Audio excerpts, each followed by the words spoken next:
तर तुकाराम महाराजांनी त्यावेळेला जे सांगितलं होतं, उडता आहे जन न देखवे डोळा, येतसे कळवळा म्हणून.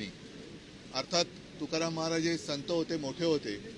त्यांनी जे पुढे म्हटलं होतं की केवळ उपकाराच्या भावनेने आम्ही हे सांगतो आहोत आणि हे सगळं बुडताना मी माझ्या डोळ्यांनी बघणार आहे, पण बुडणाऱ्या लोकांना जेव्हा अनुभव येईल तेव्हा शहाणपण येईल.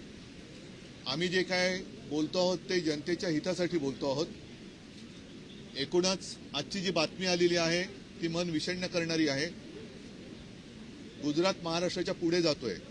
गुजरात पुढे जातोय याच्यामध्ये पोटदुखी नाही, पण आम्ही आमच्या निवडणूक प्रचाराच्या काळामध्ये जे बोलत होतो की महाराष्ट्र ओरबाडून गुजरातला नेता आहेत, आता हे तर काही खोटं नरेटिव्ह नव्हतं, हे खरं झालेलं आहे. आता तिकडे दुर्लक्ष करून सर्व काही आमच्याकडेच, आमच्या काळातच झालं असा भासवण्याचा एक केविलवाणा प्रयत्न चाललाय आणि तसं भासवून महाराष्ट्राची लूट केली जाते. महाराष्ट्र दिवाळखोरीत लोटला जातोय, याचं दुःख होतंय.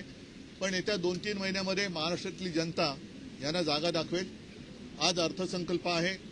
मी काल आपल्याशी संवाद साधला होता आणि त्याच्यात मी माझ्या काही अपेक्षा व्यक्त केल्या होत्या. शेतकऱ्यांच्या बाबतीमध्ये आम्हाला अपेक्षा आहे की शेतकऱ्यांची हालत फार वाईट आहे. रोज कुठे ना कुठेतरी महाराष्ट्रामध्ये शेतकरी आत्महत्या होत आहेत.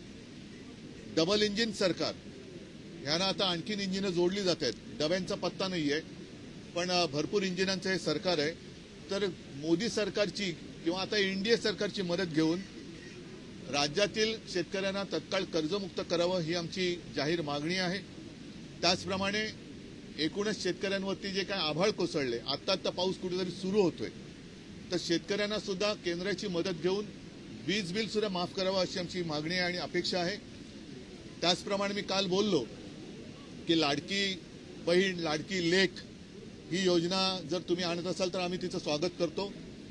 या निमित्ताने एक गोष्ट मला बरी वाटली की घराणेशाहीच्या विरुद्ध बोलणारे लेकींची सुद्धा काळजी घ्यायला लागले आणि लेकीची जशी काळजी घेतायत, स्वतःच्या लेखाची न घेता जनतेच्या लेखांची सुद्धा काळजी त्यांनी घ्यावी, जनतेच्या मुलांची काळजी घ्यावी.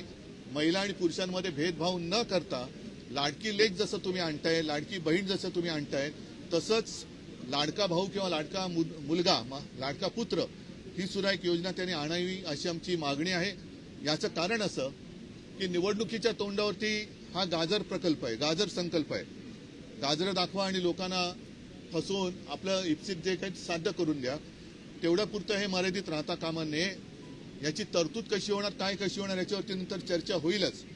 पण महिलांसाठी तुम्ही योजना आणल्यानंतर आज सुद्धा लाखो बेकारांचे, बेकार तरुणांचे लोंडेच्या लोंडे हे नोकरीच्या शोधात फिरतायत. अशा आपल्या मुलांना, अशा आपल्या भावांना घरी आल्यानंतर ही लाडकी लेक किंवा लाडकी मुलगी ती उत्तर काय देणार? घर सांभाळायचं असेल तर जसं काल मी म्हटलं की कर्तबगार पुरुष असतो तशी कर्तबगार महिला सुद्धा असते. त्याच्यामुळे दोघांच्या कर्तबगारीला वाव मिळाला पाहिजे, रोजगाराच्या संध्या सुद्धा वाढल्या पाहिजेत आणि एकूणच या अर्थसंकल्पाकडे आमचं लक्ष आहे.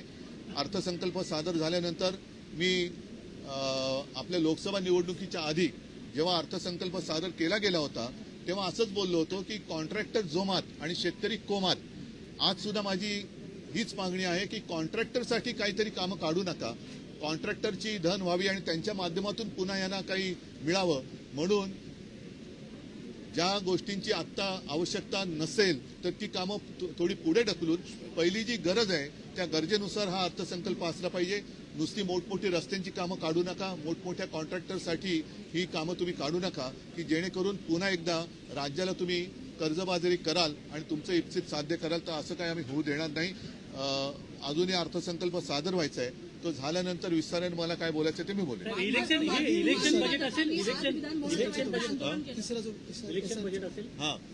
दुसरी गोष्ट की जसं शेतकरी हा एक भाग आहे तसंच शहरी भाग आहे. खास करून मुंबईमध्ये आम्ही काल मागणी केली आणि ते अशासकीय जे हे येत आहे विधेयक ते येतच आहे की मुंबईमध्ये मराठी माणसाला 50% राखीव जागा घरांसाठी मिळाल्याच पाहिजे. आणि तसंच SRA साठी आता खाजगी बिल्डर सगळ्या काही गोष्टी अदानीला देण्याचं काम एक घाट घातला जातोय. तर ते केवळ सर्व काही अदानींचं असं न होता SRA ची एक कंपनी आम्ही स्थापन केली होती, शिवशाही प्रकल्प वगैरे, त्याच्यामध्ये थेट सरकारकडनंही कॉन्ट्रॅक्ट दिली जात होती, पण त्याच्यामध्ये व्यवस्थित टेंडर काढून सेटिंग करून नाही तर ती सुद्धा घरं देण्याची जबाबदारी सरकारने घ्यायला पाहिजे. कारण आता झोपडपट्ट्यांमध्ये सुद्धा काही बहुमजली झोपडपट्ट्या उभ्या राहायला लागल्या, तर त्याच्यात पात्र अपात्र हा सगळा जो काही घोळ आहे ह्याच्यावरती सुद्धा सरकारकडनं व्यवस्थित एक तोडगा काढला जावा आणि शहरी नागरिकांना सुद्धा स्वतःचं हक्काचं घर मिळालं पाहिजे. मी परत सांगतो की मुंबईमध्ये विशेषतः मुंबईमध्ये इतर शहरात तर आहेतच, पण मराठी माणसासाठी 50% राखीव घरे असलेच पाहिजे. ठीक आहे, मी अर्थसंकल्प झाल्यानंतर आणखीन बोलेन. आता नाही दूध उत्पादक आहेत, कांदा उत्पादक आहेत, याच्याबद्दल मी नंतर बोलेन. पण त्यांच्यासाठी म्हणूनच सांगतो की सगळे उत्पादक शेतकरी आहेत, त्यांना एकतर त्यांचं मरण होऊ देऊ नका, केवळ कॉन्ट्रॅक्टर जोमात आणि शेतकरी कोमात असं होऊ देऊ नका, एवढीच माझी विनंती आहे. आणि बजेट सादर झाल्यानंतर मी पुन्हा आपल्याशी बोलेन. धन्यवाद.